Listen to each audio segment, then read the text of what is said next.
I've kind of gotten away from the ordinals temporarily while I've been working on this fully on-chain ETH project. But file compression and file types, this is kind of my this has always been my day job. So yeah, so with SVGs, the only thing you want to watch for is sometimes Adobe Express will apply filters that aren't broadly um, they don't work with every browser. Some browsers just don't support some SVG filters.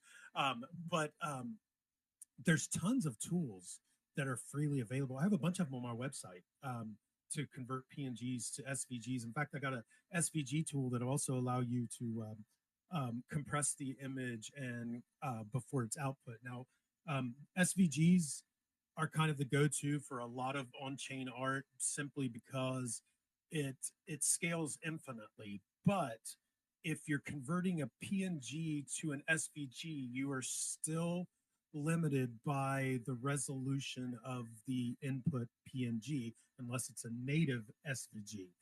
You can convert some lesser detailed PNGs. You can just convert them to native SVGs, and then it will scale infinitely across. Even if they put it on a 1,000-inch screen, it'll still scale crystal clear, which is why SVG is so widely used for fully on-chain art. But you're absolutely right with Justin, with the PNGs do compress better than JPEGs with less loss of detail and less artifacts. JPEG gets a lot of artifacts when you start to compress them a little too small, which is why a lot of people go the SVG route.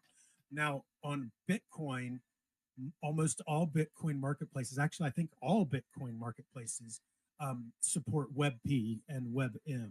A lot of the Ethereum and the NFT based marketplaces still don't support WebP and WebM, but you can get some crazy compression with very little loss of detail with WebP.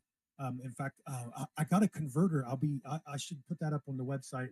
I've got a converter up there for PNG to WebP, but I've got one that also allows you to compress before you do the conversion in the web P output. And this is what Gamma does a lot when you upload the artwork to Gamma, they will convert it to WebP because there's a lot less loss of detail with when you compress the file. And there's so many ways to compress files to put them on ordinals, and the same way with anything that's fully on chain. The tools are out there to put anything that you could possibly imagine, regardless of how big it is. On Bitcoin, we have recursive.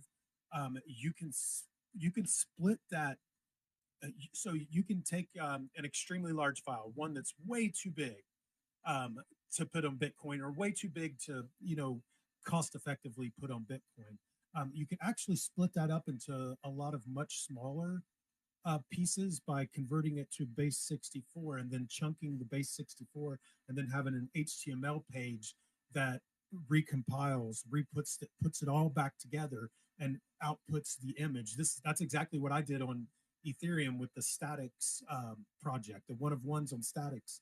Some of them were 100 megabyte or 100 kilobytes, and they were much too large to fit within the 24 kilobyte limitation of SS Store 2. So what I did was I converted them to base 64 and I chunked them, and then the contract reassembles them before it puts it out there and rewrites the base 64 to the token URI. I know all of that sounds, if you're, yeah, I realize all of that probably sounds like a lot. It's actually way simpler than it probably sounds like I'm describing it. It's actually, in fact, I'd be willing to put out some tutorials. There's already some really great compressionism tutorials that a lot of the fully on-chain art crowd have put out. I know Edo Vass and Manning, and they've put out some really great tutorials for an SVG, like using I can't even think of it, but much smaller ways of creating animated files. And there's tons of these things. And part of what I've been working on is trying to get something together like like PPN's been doing. They've been doing a great job of this, and in fact, maybe I need to share some resources and vice versa because there's not enough places where all of these tools that some of them artists and creators right here in the space are making that make all of this stuff that sounds really complicated that makes it all super easy and a lot of it just a click of a button. There's artists here in the space who are creating these things and they put them out for free. There's no charge for most of this. There's no reason to go out and get subscriptions to some of these tools and things when we have people here who are making the tools. We need someone to categorically put this stuff into a list so artists have a resource available, which I guess is what PPN has been doing anyway. I'm just sitting here describing what PPN Discord's already doing.